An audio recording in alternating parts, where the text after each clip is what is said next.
धरती पे तो हम लोग सब इंटरनेट यूज करते हैं, बट क्या आपको पता है कि स्पेस में और चांद में क्या बाकी प्लैनेट्स में इंटरनेट होता है? तो आंसर है हाँ। बाकी प्लैनेट्स पे तो नहीं, बट चांद और स्पेस तक पहुंच गया है। देखो, इंटरनेट जो आप चलाते हो वो एक्चुअली में आपको सिंपल लगता है। आप जस्ट कनेक्ट किए अपने वाईफाई या मोबाइल डेटा से, चल रहा है।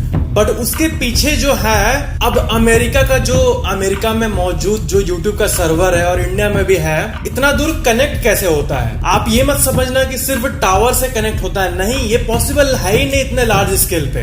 एक्चुअली में इंटरनेट का जो सबसे स्ट्रॉन्ग और बेसिक सा कनेक्शन है वो है वायर्स के थ्रू, मोटे मोटे तार के थ्रू, जो कि हर कंट्री को कनेक्ट करता है। अब आप पूछोगे तार जाता कहां से? हम लोग को तो दिखता नहीं है। वो समुद्र जो होता है, ओशन, समुद्र, उसके नीचे समुद्र का पानी, उसके नीचे जो मिट्टी होता है, उसके नीचे जो अंडरग्राउंड होता है, वहां से तार ले जाया गया है। और बहुत सारे तार मिलके हर कंट्रीज को कनेक्ट करते हैं। और वो होता है बेसिक एक ऐसा चीज, वायर्ड कनेक्शन, जो कि फास्ट स्पीड देता है। और उसके बाद वही चीज टावर्स के थ्रू ट्रांसमिट होती है और अच्छा खासा इंटरनेट पॉसिबल हो पाता है, जो हम लोग सब एंजॉय कर पाते हैं। तो स्पेस स्टेशन में जो इंटरनेट स्पीड है ना, वो बहुत ही कम है। मतलब वहां से कोई वीडियो कॉल नहीं कर पाएगा, और वीडियो देखेगा भी तो 720 पिक्सल जो यूट्यूब में क्वालिटी होता है, उसमें से मैक्सिमम 144 या फिर जो सेकंड वाला 240 पिक्सल होता है उस पर देख पाएगा। अब आप पूछेंगे इतना कम क्यों?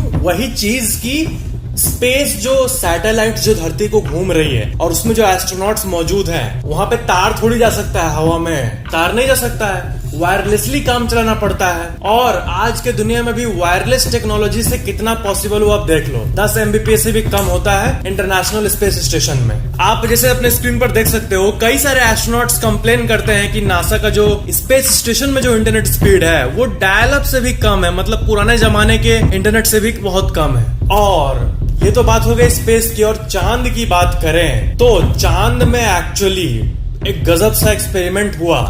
नासा और MIT के रिसर्चर्स मिलके किए, चांद पे डेटा ट्रांसफर करने की कोशिश की और वो अपने नए टेक्नोलॉजी से 622 Mbps का डाउनलोड स्पीड और 19.44 Mbps का अपलोड स्पीड को अचीव कर पाए। तो ये तो नॉर्मल रेडियो फ्रीक्वेंसी से नहीं हुआ होगा, आपके मन में आ रहा होगा। तो हाँ, लेजर टेक्नोलॉजी से ये हो पाया है। और ये सिर्फ एक एक्सपेरिमेंट था। बहुत लोग जब इंफॉर्मेशन को सुनते हैं उनको लगता है कि हाँ, चांद में अभी भी इंटरनेट है और उसमें 600 Mbps डाउनलोड स्पीड मिलता है, बट नहीं, वो कुछ मिनट का एक्सपेरिमेंट था। उसको सस्टेन करने के लिए जो पावर, जो टेक्नोलॉजी चाहिए, जो रिसोर्स चाहिए, वो अभी नासा के पास नहीं है। तो वो एक एक्सपेरिमेंट था कि ऐसा पॉसिबल हो सकता है। और रेडियो से हम लोग लेजर पे शिफ्ट हो रहे हैं। और जो ये दो टाइप के टेक्नोलॉजी है, हम लोग जो नॉर्मल यूज करते हैं, ब्लूटूथ, अपना मोबाइल डेटा, ये सब रेडियो फ्रीक्वेंसी पे काम करता है। रेडियो फ्रीक्वेंसी जो कि बहुत दिन से चलता आ रहा है। दूसरा है लेजर, जिसपे चंद एक्सपेरिमेंट्स ही हुए हैं। तो